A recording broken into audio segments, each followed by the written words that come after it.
Hello friends, welcome to YouTube channel for आपकी success. मैं निहारिका सैनी। चलिए आज का वीडियो स्टार्ट करते हैं। और आज के इस वीडियो में हम नया टॉपिक स्टार्ट करने वाले हैं। टॉपिक का नाम है श्वसन तंत्र यानी कि रेस्पिरेटरी सिस्टम के बारे में आज के इस वीडियो में हम बातें करने वाले हैं। पहले इस टॉपिक की हम थ्योरी कवर करेंगे। थ्योरी पार्ट कंप्लीट होते ही इसके जितने भी इंपॉर्टेंट क्वेश्चन हैं जो बार बार एग्जाम में पूछे जाते हैं और आने वाली एग्जाम में भी यहाँ से क्वेश्चन हमको जरूर पूछे जाएंगे, तो उन सभी क्वेश्चंस को हम सोल्व करेंगे थ्योरी पार्ट कंप्लीट होने के बाद में। ओके, तो देखिए आपको वीडियो को पूरा देखना है और बिल्कुल भी स्किप नहीं करना है, रेगुलर क्लास में बने रहना है। ओके, और देखिए ये वाली हमारी जो क्लास है साइंस वाली, अब ये डेली सुबह 9 बजे आपको मिल जाया करेगी। डेली 9 बजे सुबह आपको साइंस वाली क्लास मिलेगी और रात वाली 9 बजे वाली जो आपकी प्रैक्टिस सेट है जीके जीएस और करंट अफेयर के, तो वो वाली क्लास अब आपको हमारे नए चैनल फॉर आपकी सक्सेस 2.0 पर मिलने वाली है रात को 8 बजे। तो आपने अभी तक फॉर आपकी सक्सेस 2.0 को सब्सक्राइब नहीं किया है तो अभी सब्सक्राइब कर लीजिए और बेल आइकन को भी प्रेस कर लीजिए ताकि उस क्लास का नोटिफिकेशन आपके पास पहुंचता रहे। ओके, तो यहाँ पर इस चैनल पर आपको सुबह 9 बजे साइंस वाली क्लास मिलेगी और 2.0 पर आपको टेस्ट प्रैक्टिस जो आपके चल रहे हैं वो आपके रात को 8 बजे मिलने वाले हैं। ओके, तो आपको चैनल को सब्सक्राइब कर लेना है और बेल आइकन को भी प्रेस कर लेना है। ओके, और देखिए अगर आपके पास में नोटिफिकेशन नहीं पहुंचता है किसी भी क्लास का तो आपको नोटिफिकेशन के भरोसे नहीं बैठना है। आपकी क्लास रेगुलर चलने वाली है तो आपको डेली आपको क्लास में आना है। सुबह यहाँ पर आपको 9 बजे साइंस वाली क्लास मिलेगी और रात को 8 बजे 2.0 पर आपको जो प्रैक्टिस सेट है वो आपको मिलने वाले हैं। ओके, तो आपको याद रखना है। अब चलिए यहाँ पर स्टार्ट करते हैं। तो यहाँ पर हम बात करेंगे रेस्पिरेटरी सिस्टम के बारे में।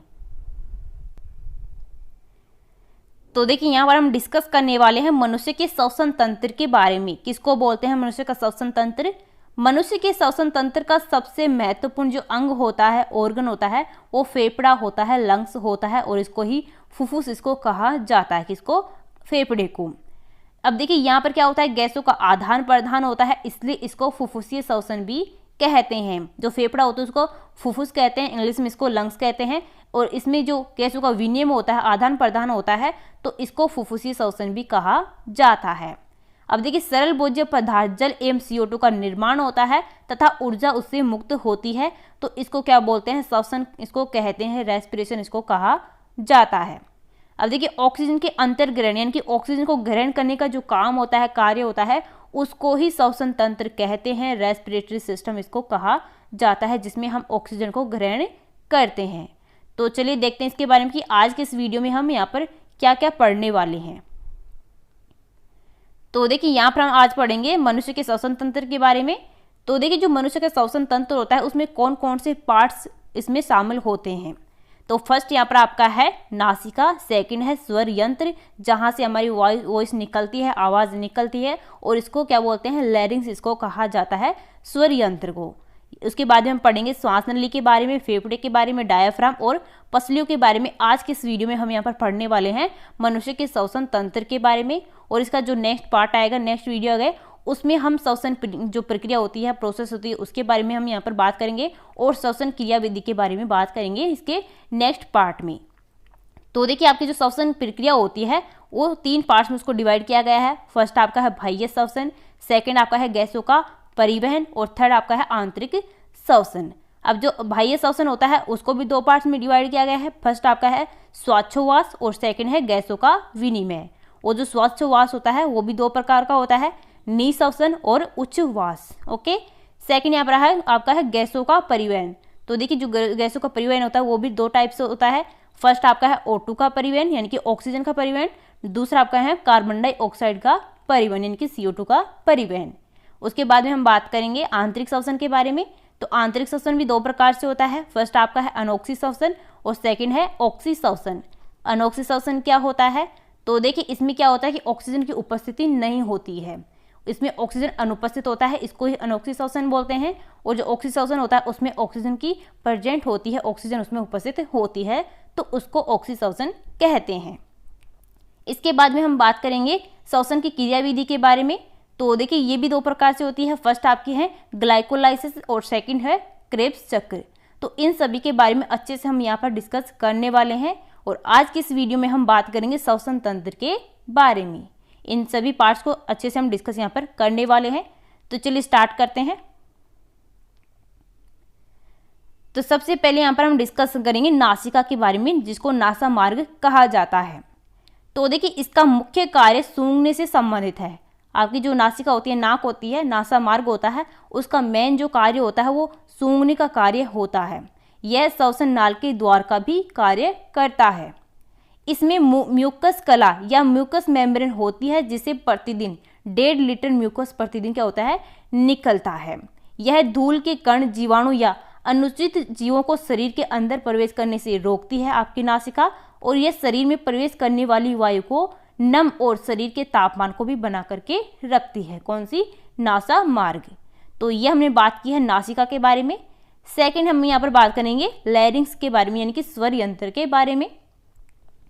तो देखिए जो स्वर यंत्र होता है, ये मार्ग का वह भाग होता है जो घर्षणी को ट्रेकिया से जोड़ता है। किससे जोड़ता है?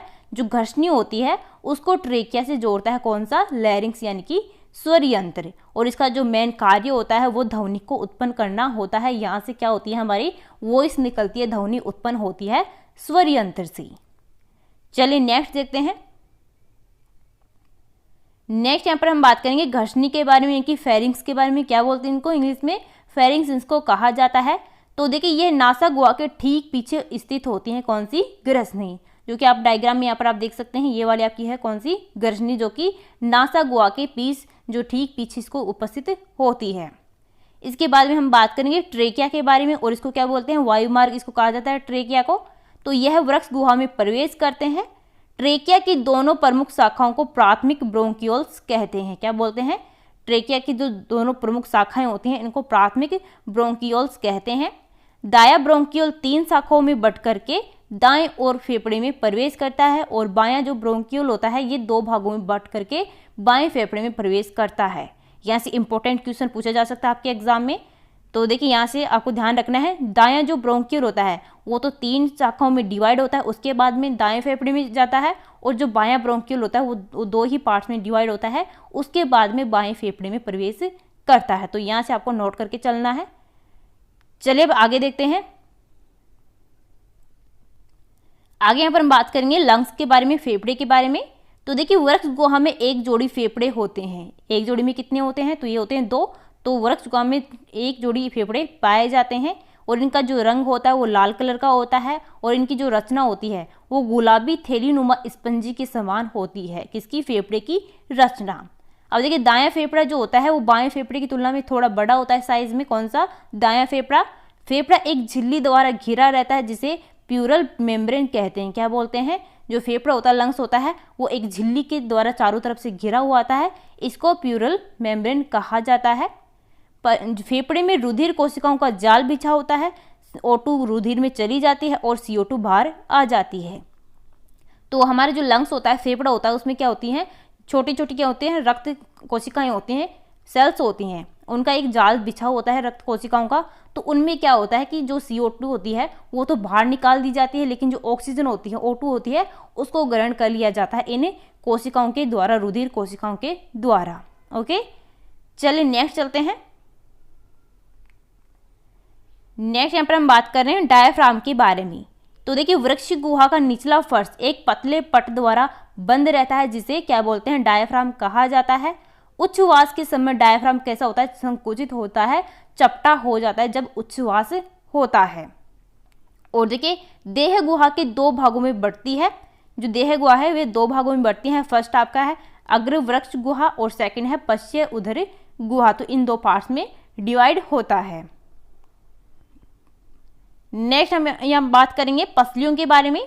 तो देखिए पसलियों के बीच 2 प्रकार की पेशियां उपस्थित होती हैं, पाई जाती हैं। कहाँ पर? पसलियों के बीच में 2 प्रकार की पेशियां पाई जाती हैं।